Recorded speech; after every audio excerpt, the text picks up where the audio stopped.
¿Me das más palomitas? Sí, claro, toma. Oye, yo también quiero. Tú no, que llevas ya media bolsa. Un momento, mirad lo que pone en la bolsa. A ver. Este producto contiene maíz modificado genéticamente. ¿Qué? ¿No era maíz natural? No me digas Ay, ya me digas eso, que voy a empezar Chica, ¿pero qué rayos estáis diciendo? ¿Que en serio tenéis esta visión tan negativa de los alimentos transgénicos? Es que leí en un blog que los transgénicos... Para. ¿Cómo no? Internet lleva años lleno de artículos desinformando y con noticias sensacionalistas sobre los peligros de la comida modificada genéticamente. Y ya va siendo hora de desmentirlos, ¿no? Mi nombre es Diego y te doy la bienvenida a BBB, donde cada semana desmontamos una creencia errónea relacionada con el ámbito de la bioquímica. Nada más aparecer, los alimentos modificados genéticamente fueron recibidos con ganas e interés por el público, pero actualmente deben luchar contra controversias desde muchísimos frentes solo para poder mantener su reputación. Pero ¿cuán ciertas son estas acusaciones? Para responder a esto me acompañan Yaci, Isabel y Leire, y esto es Bioquímicos con B de bulos. ¡Comenzamos! Es comprensible que si alguien te dice de la nada comida mutante, tu cerebro comience a montarse una peli de ciencia ficción. Soy una zanahoria resistente al pulgón. He desarrollado conciencia y dientes. ¡Te voy a comer! Leire, por favor, que asustas a los niños. Entendemos que las cosas que se dicen sobre los alimentos modificados genéticamente pueden inquietar a mucha gente e incluso llevarlos a cometer locuras. Y vaya locuras. Sin irnos demasiado lejos, en julio de 2011, un grupo de protestantes de Greenpeace entraron en una granja experimental australiana y destruyeron un cultivo entero de trigo modificado genéticamente. Y van sembrando el caos. Y en agosto de 2013, un grupo de activistas atacó un campo de investigación en Filipinas en el que se había diseñado un nuevo tipo de arroz, el Golden Rice. Quedaos con ese nombre porque volveremos a hablar de él más adelante. E incluso ahora mismo, si abres tus redes sociales, vas a encontrar a muchas personas difundiendo información alarmista y de una dudosa procedencia. Y todo este miedo viene en gran parte de desconocimiento, así que para enfrentarnos a ellos debemos saber qué es exactamente un alimento modificado genéticamente. Primero, todos los seres vivos llevamos dentro de nosotros información genética, clave a la hora de definir qué y quiénes somos, y se almacena en el ADN, pues las herramientas de modificación genética permiten hacer cambios en el ADN de un organismo para que adquieran nuevas características. Por ello, denominamos a todo derivado de animal o planta que han sufrido estas manipulaciones como alimentos modificados genéticamente.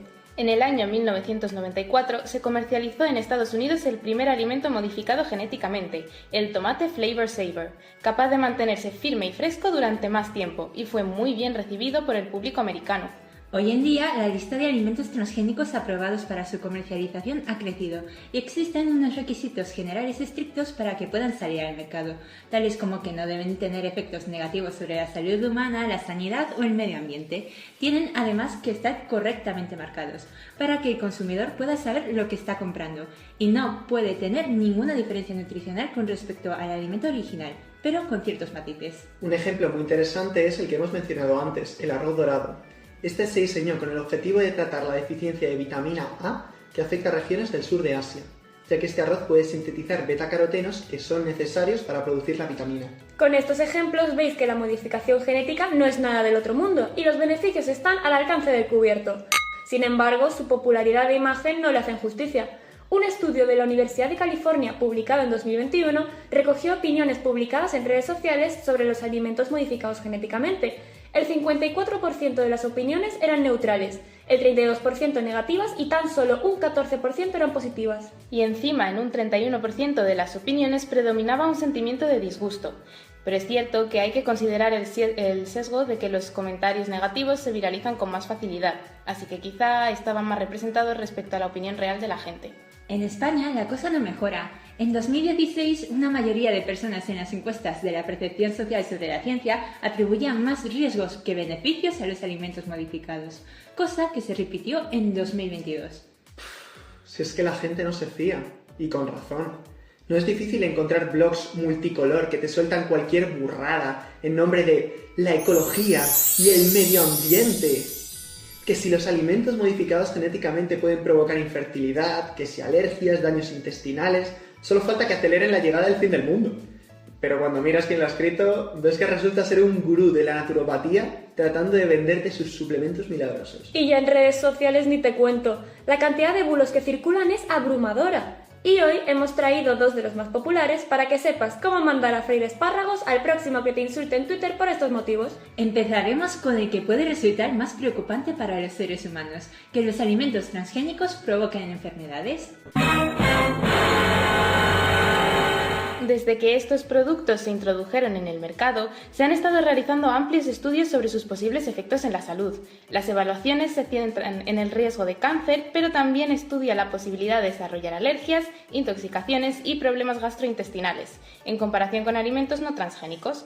A día de hoy, no se han encontrado evidencias sólidas de efectos adversos a la salud directamente relacionados al consumo de alimentos transgénicos. ¿Y por qué se centra más en el cáncer que en otras enfermedades? Pues porque en 2012 se publicó un artículo en el que se señalaba a los alimentos transgénicos como culpables de esta enfermedad.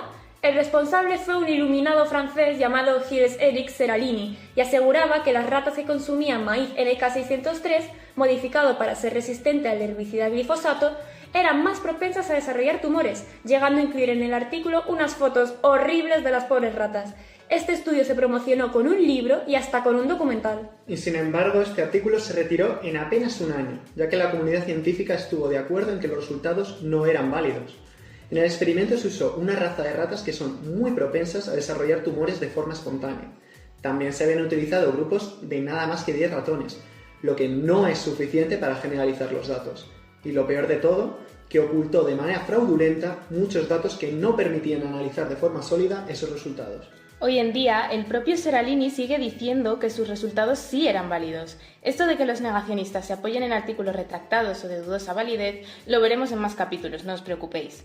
Pero la Autoridad Europea de Seguridad Alimentaria avala que ese maíz NK603 no supone ningún riesgo para el consumidor. Uf, menos mal. Bueno, eso nos permite pasar al segundo bulo, el impacto de los alimentos modificados genéticamente en el medio ambiente. Debéis saber que las modificaciones genéticas de los cultivos desde un punto de vista agrícola tienen principalmente 2 objetivos: aumentar la tolerancia a herbicidas y la resistencia a insectos. De aquí, precisamente, provienen otros argumentos, ya que para evitar que ciertos insectos arrasen con los cultivos, una estrategia que se ha utilizado es la de insertar el gen de la proteína Bt de origen bacteriano en el genoma de la planta. Esta mata al insecto abriendo agujeros en sus órganos digestivos. Y hay quien le da miedo que eso le vaya a abrir agujeros en la tripa. Así es, y nada más lejos de la verdad. En todos los estudios realizados no se ha visto ningún riesgo para la salud humana relacionado con esta proteína. Nuestros potentes ácidos estomacales simplemente la destruyen. Numerosos estudios defienden la utilidad de estas plantaciones, ya que no solo acaban resultando en beneficios para los agricultores que las usan, sino que además, al eliminar las plagas, benefician también a cultivos cercanos. Hay también muchos bulos en cuanto al impacto que los cultivos transgénicos tienen en el medio ambiente. Pero lo que sí se sabe es que los cultivos resistentes a insectos son una muy buena alternativa al uso de pesticidas, con menos impacto ambiental y también con menos riesgos para la salud de los granjeros.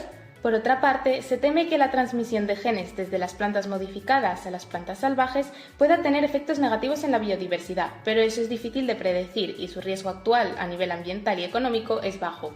Pero todos somos conscientes del impacto que los pesticidas pueden tener en la biodiversidad. Muchos insecticidas tienen efectos no deseados que acaban afectando a poblaciones inofensivas para los cultivos, como las mariposas.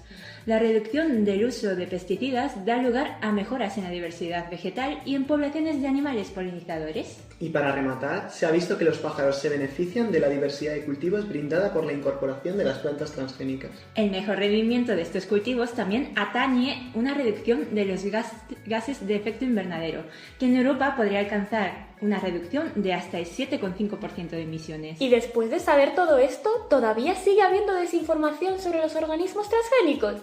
Yo la verdad me quedo plantada. ¿No?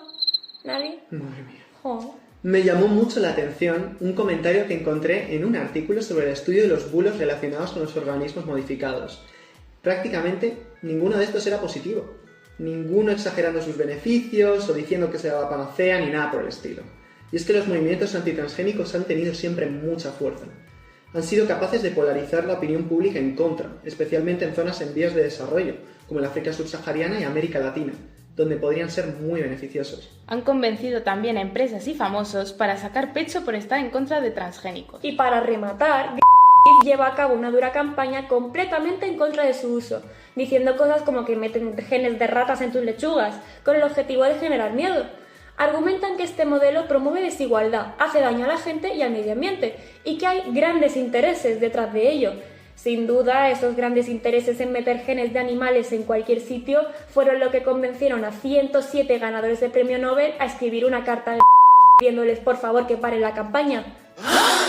Bueno, no creo ser el único al que tanto bulo hace que le hierva la sangre. Así que vamos a hacer una pequeña pausa para un jueguito. Oye, ¿esto no está en el guión? Quizá no en el vuestro. Ya sois conscientes aquí de toda la maquinaria que se usa hoy en día para modificar genéticamente organismos. Pero ¿qué hay de cómo funcionaba antiguamente?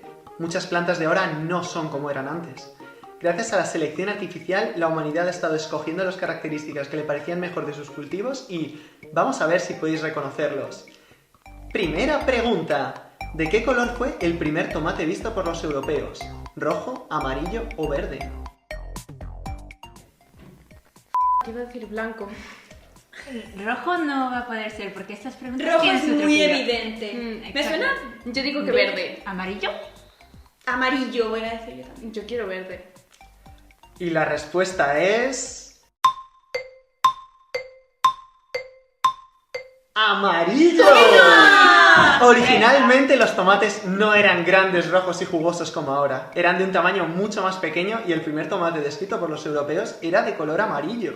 Segunda pregunta. ¿Cuál fue uno de los cambios más importantes que sufrió el arroz durante su domesticación? ¿Cambios en los colores de la planta? ¿Una menor dispersión de las semillas? ¿O una mejor adaptación a ambientes secos? Una mejor adaptación, supongo yo. La segunda. Ay, ¿cuál era la primera opción? Cambios en los colores de la planta. Una dispersión de las semillas. No, voy a ir Creo con que Jaffe es esta ambientes. vez y voy a apostar por la tercera opción. La respuesta es... menor dispersión de las semillas. My Redemption Arc. El arroz originalmente maximizaba la dispersión para intentar que llegara lo más lejos posible, pero como podéis imaginar, eso no venía nada bien para la recolección. Pues no, la verdad. Y por último, ¿por qué es que el desarrollar más de 2 pares de cromosomas fue beneficioso para el cultivo del trigo? ¿El mayor repertorio génico permitió desarrollar mecanismos de reparación del ADN que aseguraron su supervivencia durante los cambios en el clima de la época? ¿La mayor variabilidad les dio una ventaja evolutiva frente al resto de plantas competidoras? ¿O semillas grandes? ¡Semillas grandes! ¡Correcto! ¡Sí! Nada, que al ser tan grandes el viento no se las podía llevar y los granjeros las podían recoger sin problema. ¡Menos mal, ¿no? Tras estar todo este rato desmintiendo bulos, es ahora nuestro turno de dar la información sobre los organismos modificados genéticamente que hemos encontrado en nuestra búsqueda. Por fin. Los productos transgénicos ofrecen múltiples ventajas en cuanto a producción de alimentos tales como aumentar la eficiencia del cultivo, disminuir el uso de pesticidas y una mejor resistencia frente a enfermedades. Sí, las plantas también se ponen malitas. Estos cultivos también presentan mejores rendimientos, como hemos visto anteriormente, lo que se traduce en un aumento del 68% de ganancias para los agricultores. Permite una disminución de gastos en pesticidas y del precio de las semillas, y además ofrece un mayor espectro de condiciones en las que los cultivos pueden prosperar. La modificación genética de los productos no necesariamente afecta sus sabores o calidad, pero pueden tener propiedades que traigan muchos beneficios. Y esto nos lleva a la pregunta, ¿por qué necesitamos alimentos transgénicos? Pues nos podría ayudar frente a 3 grandes desafíos. El primero de todos, la gran expansión de la población. Los alimentos transgénicos pueden aportar una mayor cantidad de comida, además de que pueden incluir beneficios nutricionales adicionales. Incluso hay investigaciones que empiezan a buscar la posibilidad de crear una vacuna oral. Gran beneficio para los que tenemos miedo a las agujas. Segundo, hay un decrecimiento en las tierras destinadas a la agricultura, precisamente relacionado con este primer problema, ya que aumenta la demanda en biocombustibles y materias primas, y lleva a una urbanización acelerada y al cambio climático. Al poder crecerse en un mayor rango de tierras, los alimentos modificados son un buen prospecto, pero no se nos debe olvidar cuidar del planeta del resto de formas. Ten siempre presente el cuidado del medio ambiente. Y por último, está el cuello de botella en la crianza convencional y moderna. Las técnicas antiguas de cruzar semillas para lograr unas propiedades en los cultivos llevan demasiado tiempo, estamos hablando de años. mientras que con técnicas modernas de modificación genética el proceso es mucho más rápido. Y para qué olvidarse de los grandes beneficios económicos. De 2006 a 2012 supuso un beneficio de 116 billones de dólares para los agricultores. Además, las organizaciones públicas tienen en cuenta los riesgos ecológicos relacionados con el desbalance del ecosistema asociados a la selección de plantas y animales resistentes y la disrupción de la cadena alimentaria. Bueno, chicas, ya se va acabando el episodio. Oh. Ya, la verdad, porque este ha sido muy interesante. Sí, la verdad. Hemos dicho cosas... pues, Mucha controversia.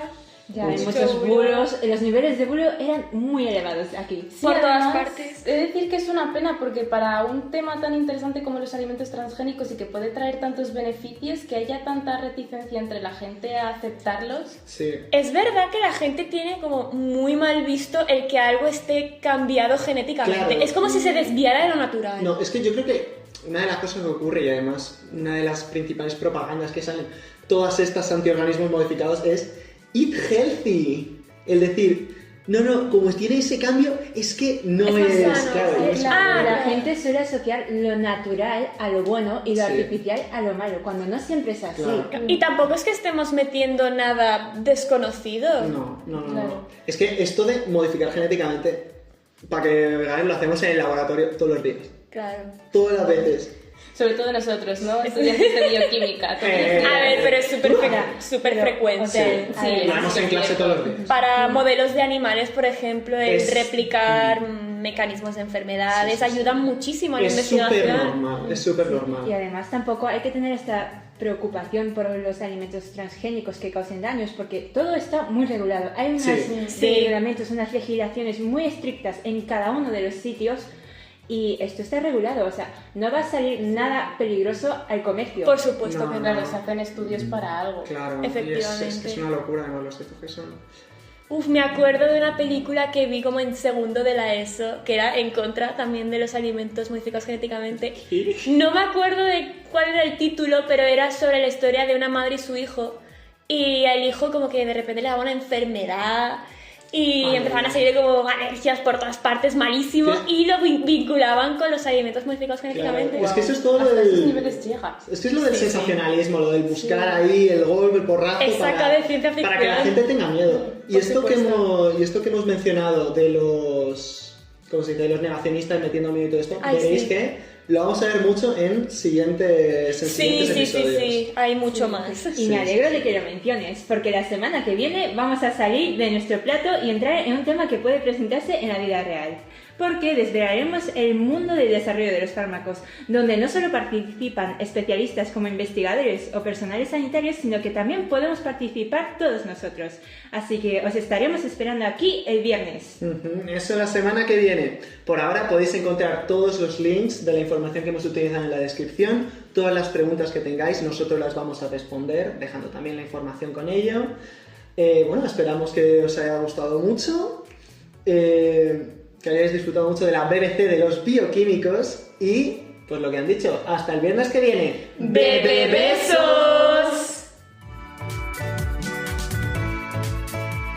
Ha vuelto la zanahoria resistente al pulgón, que ha desarrollado conciencia y dientes. ¡Os voy a comer a todos! ¡Oh, no! Por favor. Ay, bueno, sí es el otro pelirrojo. Deja de copiarme, ¿no, Diego? Ay, hijo, pero es que quería haberte utilizado para Halloween. Pero aún estamos muy lejos, chaval, relaja. Ay,